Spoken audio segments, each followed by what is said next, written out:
પુરુષ ગમે ત્યારે ઓફિસેથી થાકીને આવે, કારખાનેથી, ધંધેથી, કંપનીમાંથી થાયકો પાયકો બિચારો સાંજે ઘરે આવે એટલે તરત આ પોઝિશનમાં ઊભે. શું બનાવવું? આપણે મનમાં કહીએ ઓછો બનાવ્યો છે, બોલીએ નહીં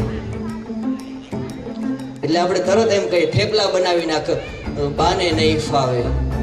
હવે બાને ન ફાવે એટલે આપણને ન ફાવે, આપણે કઈ રોટલા બનાવી નાખ, છોકરા નહીં ખાય.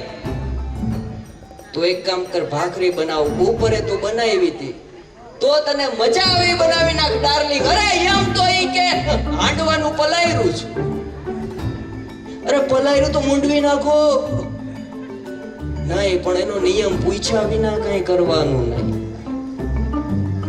અને આવી કોઈ પાર્ટીમાં જવાનું હોય, મેરેજમાં જવાનું હોય ત્યારે બી પૂછે બકા કયો ડ્રેસ પહેરવું. અને પુરુષોને માત્ર 4 જ કલરમાં ખબર પડે છે, લાલ, પીળો, લીલો ને બ્લેક. મેજન્ટા કલર કે એટલે આપણી નાત આખી ગોટે ચડે કે આ કેવો કલર. એટલે આપણે કહીએ કે લાલ સાડી પહેર લે, ધોવામાં છે. ગુલાબી પહેર લે, ઇસ્ત્રીમાં એ પીછ. બ્લેક પહેર લે, અરે એ તો બાજુવાળી પહેરી હશે, આપણે એમનું કહેવાય એને અમે જ આપી. બોલીએ નહીં. અમુક શબ્દ પુરુષના સાયલેન્ટ હોય. ને રવિભાઈ આજે જેટલા મોજમાં છે ને એટલા 15 દી પછી મળજો નહીં હોય.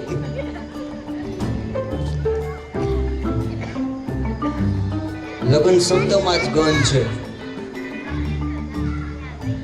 જેને જેને અનુભવ થયો બિચારા દાંતય નથી કાઢી શકતા.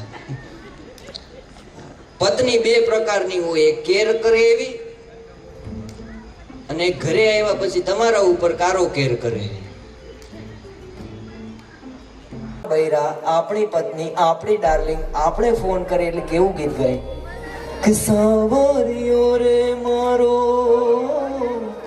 અસાવરિયો, હું તો મારું ખોબોને દઈ દે દરિયો. લગ્ન ને 2 જ વર્ષ થાય એટલે કમ્પોઝિશન બદલે. સામેથી ફોન આવે, ટાબરિયો રે તારો આટાબરિયો, હું તો પાથરું પથારી કરે દરિયો. ટાબરિયો રે તારો. પણ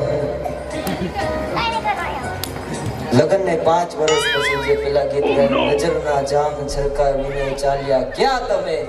પછી પત્ની પિયર જાય ત્યારે પુરુષના એટલા જ શબ્દ હોય, નજરના જામ છલકાવીને ચાલ્યા ક્યાં તમે, ચૂલા પર તાવડી મૂકીને ચાલ્યા ક્યાં તમે. મારી થઈ ગઈ છે ભૂલ, તને પરણી ગયો તારા મેકઅપના ખર્ચે હું બાવો થયો, તો બાવો થયો. નજરના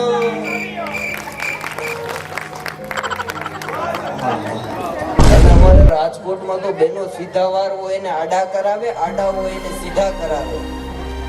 35,000 રૂપિયા ભાવ છે.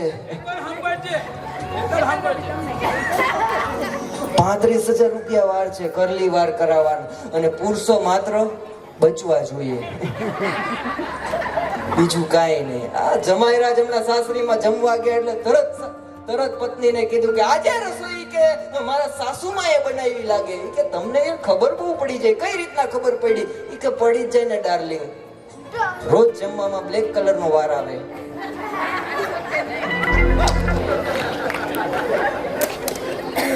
આજે વ્હાઈટ આવ્યું.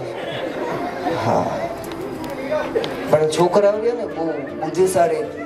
એક પ્રસંગ હતો મેરેજનો, બધા કુટુંબમાં શાંતિથી બેઠા હતા. એક છોકરો રૂમની અંદર માથામાં ડાય કરતો હતો. એટલે મેં કીધું, એટલે ડાય કાં કરે? મને કે મંથનભાઈ આખા કુટુંબે બ્લેક વાર કર્યા છે, હું ડાય કરીને વ્હાઈટ કરું છું. મેં કીધું શું કામ? મને કે એકાદા તો વડીલ ઘરમાં હોવા જોઈએ ને.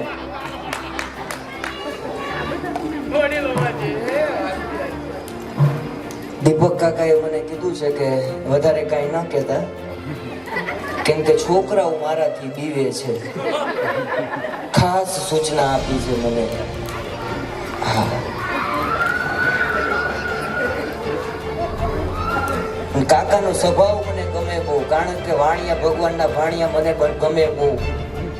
હા, એક શેઠને ત્યાં તમારી જ વાત કરું, તમારા પરિવારમાં આવ્યો એટલે એક શેઠને ત્યાં મારા ઘરે ઉંદરનો ત્રાસ છે એટલે પાંજરું લેવા ગયો એટલે મને કે 100 રૂપિયા. મેં કીધું તમારો છોકરો પ્રકાશ મારી જોડે ભણતો, મને કે પ્રકાશના ફ્રેન્ડ છો 80 આપો. મેં કીધું હાસ્ય કલાકાર છું, હજી વ્યાજબી કરો, જાહેરાત કરીશ. મને કે 60 આપો.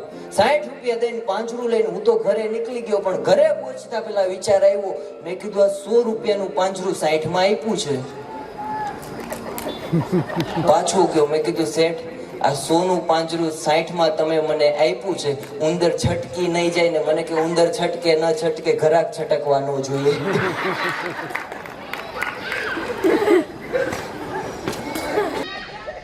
બહેનો એટલા જબરા છે સાહેબ. આપણી પાસે બાપ દાદાનો એક લેંઘો હતો, એનો પ્લાઝો કર્યો. કોઈ રીતે પહોંચાય ની સ્ત્રી શક્તિ છે. પેલા કીધું એમ. હમણાં એક બેન એસટી બસમાં 6 છોકરા લઈને ચડ્યા, 6 કારો દેકારો કરે. બેનને કહું એટલા બધા હચવાતા ન હોય તો અડધા ઘરે રખાય. મને કે ડાયો થામાં અડધા ઘરે જ છે. પણ કલાકાર જીવર્યો બસમાં શાંતિથી અમે ના બેસીએ. મારી પાછળ બે બહેનો વાતો કરતા, કવિતા તારે કેટલા છોકરા? કે 42. સવિતા તારે કે 45. સ્વાભાવિક છે, ગમે એવો ડાયો પુરુષ હોય નજર ફરી જાય. કંડક્ટરને કહું હજી જોવો તો ખરી, ઉંમર એટલી બધી નથી ને એટલા છોકરા. મને કે શાંતિ રાખ, માસ્તરાણી છે. સ્કૂલની સંખ્યાની વાતો કરે. મેં કીધું ચોખવટ કરાવવામાં આપણે ગોટે ચડી જાય. કડવા ચોથનું વ્રત હતું. એક બેન અગાસી ઉપર ગયણી લઈને ગયા. સ્વાભાવિક મેં પૂછ્યું, મેં કીધું મોટી બધી ચારણી હોય, આ ગયણી લઈને શું કામ આવ્યા? બેનનો જવાબ એવો હતો, મને કે જુઓ ભાઈ, ચારણી મોટી હોય, ગરણી નાની હોય.